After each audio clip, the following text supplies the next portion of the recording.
Let me ask you something and be honest with yourself for a moment. Do you ever find yourself crying when someone disagrees with you? Or do they did very small things to you? A message left on read, a slight change in someone's tone, a plan cancelled without a reason. They don't listen to you, and so many things. And suddenly you feel sad and your eyes start burning. You start shouting, crying, and you tell yourself, why I am like this? Why no one understand me? And after some time you realize why I was reacting like this. It shouldn't hurt this much, but it does. It hurts more than the situation deserves, at least on the outside. Or maybe this happens to you. Someone you love pulls away just a little. Maybe they're distracted, busy, or not as warm as usual, and your mind immediately goes into panic mode. Your heart drops, your thoughts run wild, you start imagining scenarios that don't even exist, and you desperately try to bring them close again, even when they aren't going anywhere. Has this ever happened to you? Do arguments live in your head long after they're over? Do you replay them again and again, changing your words, rewriting their words, wondering how you could have prevented the fight? Or maybe you disappear emotionally, you shut down, you go silent, not because you don't care, but because you feel too much, because your mind feels overloaded, and shutting down feels safer than breaking down. And after all of this, after the tears, after the panic, after the silence, you look at yourself and whisper, what's wrong with me?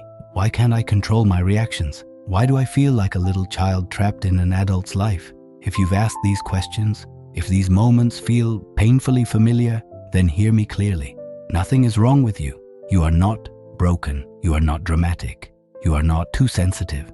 You are human. A human whose emotional brain learned survival, not stability. Because here's the truth most people never learn. In those intense moments, when you cry uncontrollably, when you fear abandonment, when you shut down emotionally, when you spiral inside your own thoughts, your brain is not responding as a grown adult. Your brain is responding as the younger version of you, the one who faced fear, confusion, loneliness, or emotional neglect, and never learned how to handle it. For some of us, our emotional brain stopped growing at age 3. For others, at 5, for some at 7. It paused right at the moment life felt unsafe. Emotionally unsafe, and no one told you how to help that younger part of you feel secure again. No one explained why you react this way. No one taught you how to calm your body, your thoughts, your triggers.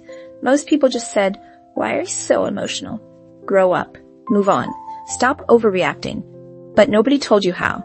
That's what we're going to do. Right here. Right now. So slow down. Take a deep breath.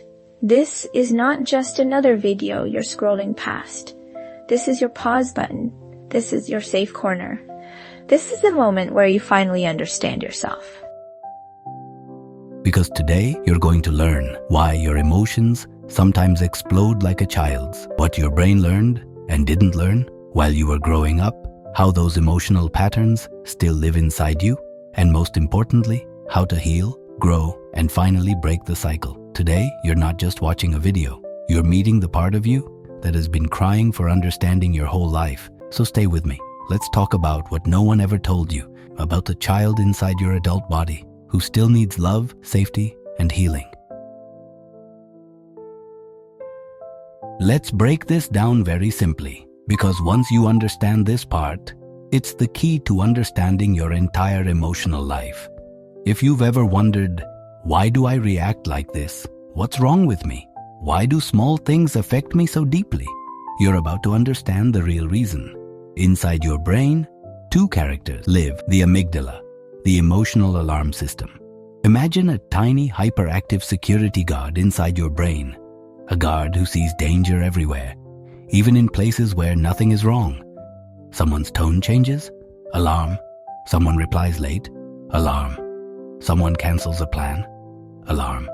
Someone says, we need to talk, full emergency mode. The amygdala reacts instantly. No thinking, no checking the facts, no calmness, just pure emotional survival. It's not trying to hurt you, it's trying to protect you. But here's the painful part. It often protects you from things that are not even threats. A delayed text isn't rejection. A disagreement isn't abandonment. A mistake isn't failure. but your amygdala can't tell the difference. The prefrontal cortex, the wise adult part of you. This is the calm, grounded, logical part of your brain. The version of you who can say, okay, maybe they're just busy. Let's take a moment. This isn't the end of the world. I can handle this. This is the part that helps you make wise decisions instead of emotional reactions. It helps you stay steady when life shakes you. It helps you choose your words, control impulses, and stay balanced. This part of your brain is supposed to guide your life. But here comes the truth most adults never learn. So now, as an adult, when someone pulls away, or criticizes you, or sounds distant, your brain reacts as if you're 5 years old again. The same panic, the same fear, the same confusion, because your emotional brain never learned that distance isn't danger, that criticism isn't abandonment, that disagreement isn't rejection. So what happens now? You spiral. Your thoughts run in circles, imagining every worst-case scenario. You feel attacked. Even small comments feel personal, sharp, and painful. You shut down, or you explode. You either become silent and numb, or you become emotional and overwhelmed. And listen to me, this is so important. This doesn't happen because you're weak. This doesn't happen because you're dramatic. This doesn't happen because you're immature. Your brain is trying to protect the 5-year-old version of you. The child who didn't understand yelling. The child who didn't understand coldness. The child who didn't understand why love felt unsafe. The child who felt small, scared, unsure, confused. Your adult body is here, but your emotional brain is still carrying wounds from a time when you had no power, no voice, no safety. Imagine this. You text someone you care about. They see the message, they don't reply. You tell yourself it's fine, but inside, your stomach twists, your chest tightens, your mind starts running stories. Did I say something wrong? Are they upset? Are they losing interest? Are they going to leave me? Your heart races. You can't focus. You check your phone again and again. You know logically this isn't a crisis, but emotionally, it feels like one. Why? Because your amygdala is screaming, but your prefrontal cortex, the adult part, is too weak to calm it down. This is not immaturity. This is not overreacting. This is not you being emotional. This is your brain replaying its childhood. You are not broken. Your brain adapted to survive. And the most important truth is this. Your brain did what it had to do. It protected you when no one else did. It kept you safe when you felt unsafe. But now, you're an adult. Now you have choices. Now you have awareness. Now you have words. Now you have control. And together, step by step, we can help your prefrontal cortex grow stronger and help your amygdala feel safe again. This is where healing begins. So what really happened to you as a child? Let's talk about it gently, honestly, in a way no one ever explained before. Because the truth is, you didn't wake up one day as an adult who panics, shuts down, overthinks, or cries easily. Your reactions didn't come from nowhere. They were built slowly, quietly, painfully, in the small moments of your childhood. Maybe you heard things like, stop crying. Why are you so sensitive? Don't make a scene. Go to your room. I don't have time for this right now.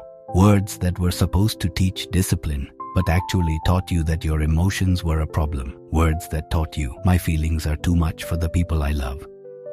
Imagine being a small child, scared, sad, confused, and instead of comfort, you received rejection. Your tiny brain had no way to understand it, so it made its own meaning. I shouldn't feel this. My emotions are wrong. I am wrong. Or maybe you weren't told anything at all. No shouting, no scolding, just silence, no one asking, how are you feeling? What's wrong? Do you want to talk? No warm hugs when you cried. No gentle explanations when you were afraid. No, I'm sorry when adults hurt you. Just emotional emptiness, the kind that looks peaceful from the outside, but feels lonely on the inside. You learned to comfort yourself because nobody else did. And a child should never have to raise their own emotions. Maybe your parents were overwhelmed.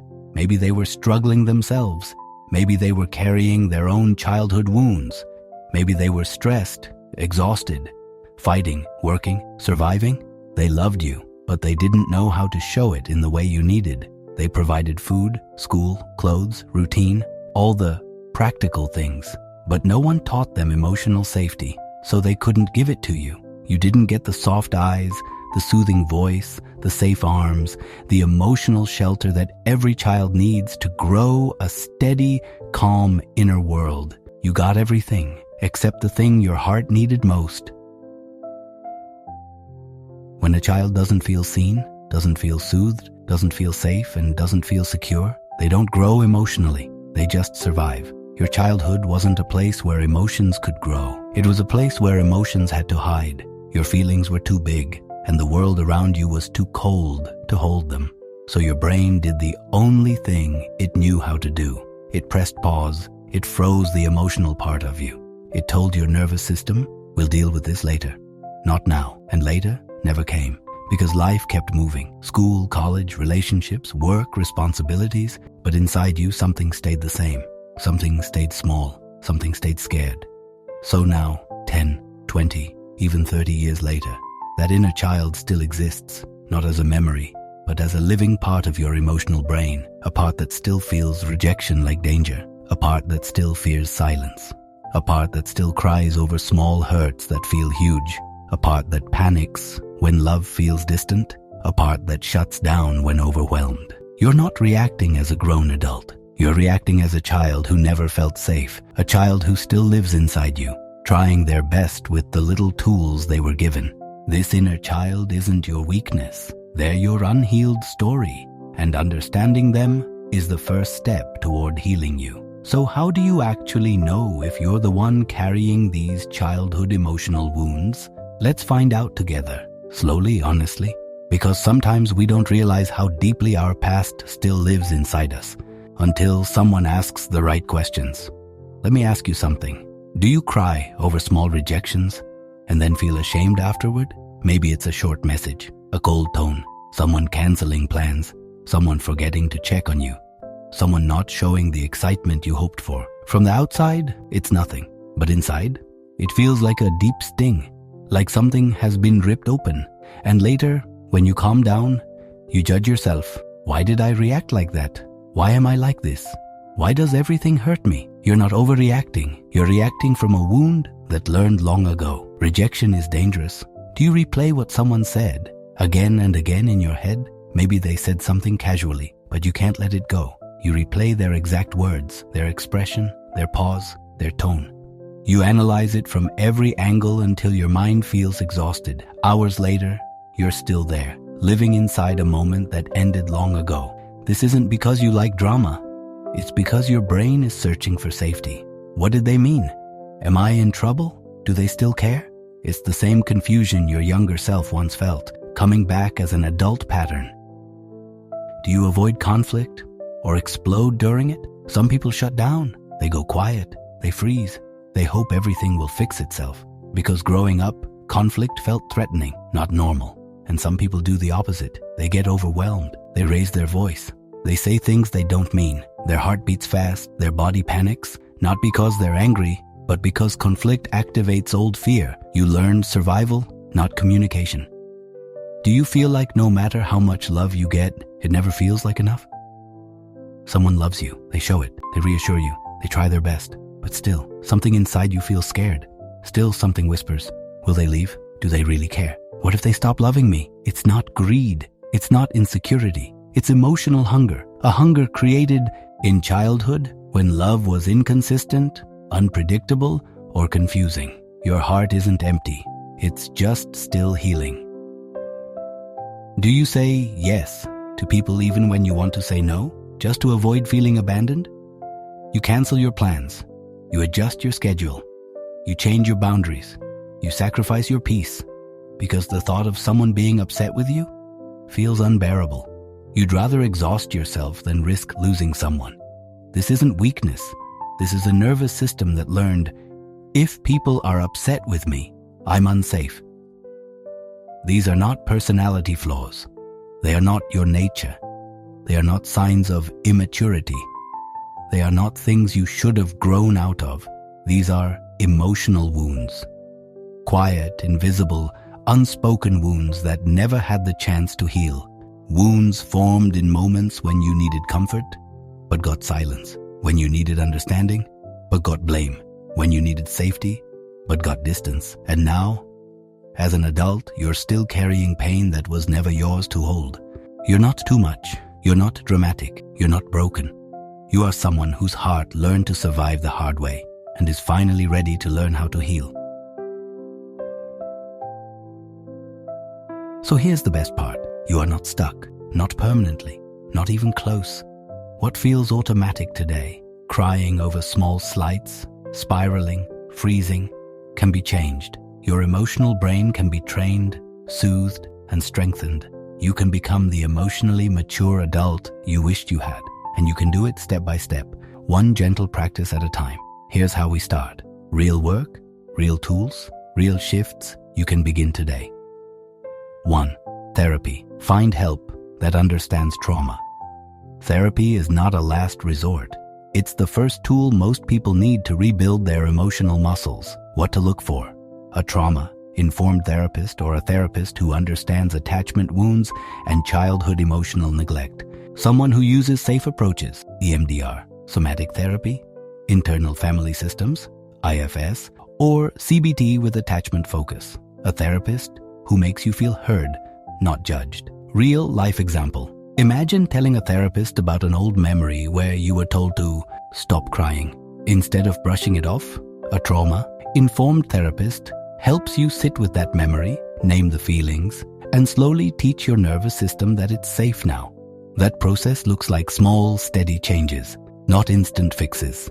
How to start? Ask for referrals from friends. Search directories. Look for trauma-informed or attachment-based. Or message a therapist asking if they work with childhood emotional wounds. Try a few sessions. Good therapy feels like being seen and slowly less frightened by your feelings.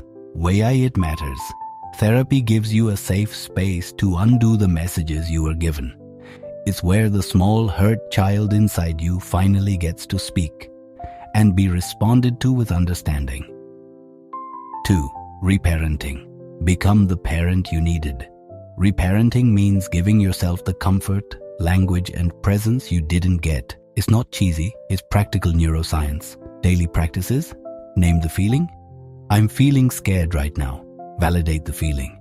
It makes sense you're hurt. That would hurt anyone. Offer safety statements. You're safe now. I've got you. Do small, soothing acts. Put a hand on your heart. Make a warm cup of tea. Write a short note to your younger self.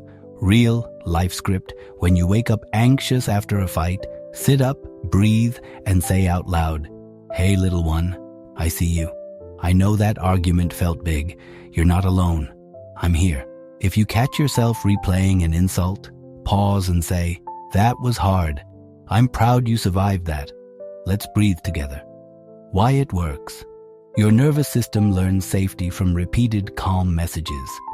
Over time, hearing these words from yourself rewires the brain that expected coldness into a brain that expects care. 3. Mindfulness and nervous system regulation. Learn to pause and come back to the present. Healing isn't always talking. It's learning how to live inside your body without being hijacked by fear. Simple practices to begin. Pause and name. When you feel triggered, stop for a breath and label the sensation. Tight chest, heat in my face, racing thoughts. Naming reduces amygdala power. Box breathing. Inhale 4, hold 4, exhale 4, hold 4. Repeat 4 times. It's quick, evidence-based, and calms the system. Grounding. Feel your feet on the floor. Notice 5 things you can see, 4 you can touch, 3 you can hear. This anchors you to now. Body scan. Quick 2-3 minute check, in from toes to head to notice tension and soften it. You get a sharp text from someone. Instead of answering immediately, you take 3 slow breaths, do a quick grounding, feet, breath, and reply from choice, not panic. The message you send is clearer, and you feel better afterward. Why it matters. The more you train your nervous system to pause, the more your prefrontal cortex can step in. Over time, reactions become responses. Setting boundaries. Practice saying no without guilt. Boundaries are not selfish. There's survival and clarity. You don't have to be perfect at them. You just have to start. How to practice. Start small. Say no to a plan you don't want to attend. Practice in low-risk situations. Use short scripts. I can't do that right now. I need time to think. I won't be available after 8 p.m. Notice feelings. Boundaries can trigger guilt at first. That's okay. It means you're changing old patterns. You've been asked to pick up extra work at short notice. Try. I can't take that on today. I'm already committed. No long apologies needed. You protect your time and teach others how to treat you, why it matters. Each boundary you keep trains your nervous system that your needs matter. It slowly replaces the belief, I must erase my needs to be loved, with my needs are valid. 5. Safe relationships. Choose connection that supports growth. Is social. We grow inside relationships that are steady, predictable, and kind. What to look for. People who listen without fixing. People who apologize when they hurt you. People who respect your limits and don't pressure your healing. People who model calmness when things go wrong. How to find them. Notice who stays consistent. Who checks in, who hears you, even when it's uncomfortable. Let go of relationships that repeatedly disrespect your boundaries or make you feel small. A friend who validates, I hear you, that must have been painful. A partner who asks, what do you need right now? Instead of reacting defensively. Why it matters. Safe relationships provide real-time proof you can be seen and still be loved. That evidence is what rebuilds the prefrontal cortex trust in others. Little practical combos you can use today if you're triggered. Pause, 3 breaths. Name the feeling. Say a reparenting phrase. I see you. You're safe. If someone crosses a boundary, short script, take space, follow up later to reinforce, I can't do this, reconnect when calm. If you struggle with guilt, journal 1 win a day. Even small wins, said no, took a breath, reached out. Final note, this is a slow, brave rebuild. You will have days where you fall back. That's part of the process. Healing is not linear. Some days you'll reparent easily. Some days you'll need to call a friend or your therapist. All of it counts. You are doing the work your younger self needed. Every small practice, a breath, a boundary, a safe conversation, is a brick in your new emotional home. Start with 1 step. Repeat it. Celebrate the small victories. Over time, your brain learns a new truth. You are safe, you are worthy, and you can be emotionally strong. Even if it shaped you, even if it lives inside your reactions, even if it still whispers. In your mind, when you're scared, lonely, or overwhelmed, your trauma is something that happened to you, not something that defines you.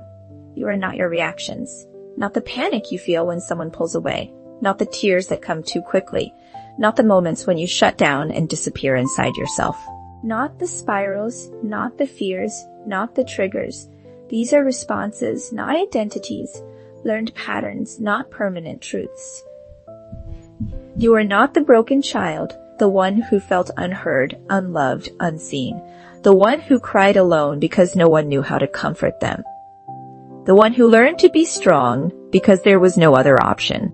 And you are not the overwhelmed adult, the one who carries too much inside their chest, who keeps trying to be okay even when they're hurting, who feels emotions louder than everyone else. No, you're something much deeper, much stronger, much more beautiful. You are a soul in healing. A soul learning to breathe again. A soul learning to feel without fear. A soul learning to love without losing itself. A soul trying, truly trying, to build a life that feels safe.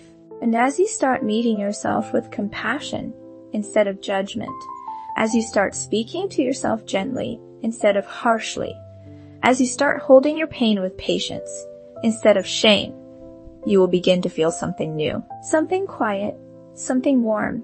You'll begin to feel peace, not all at once, not magically, but slowly, like sunlight returning after a long night. 1 breath, 1 boundary, 1 moment of honesty at a time. And your future children, they won't inherit your fear. They won't inherit your wounds.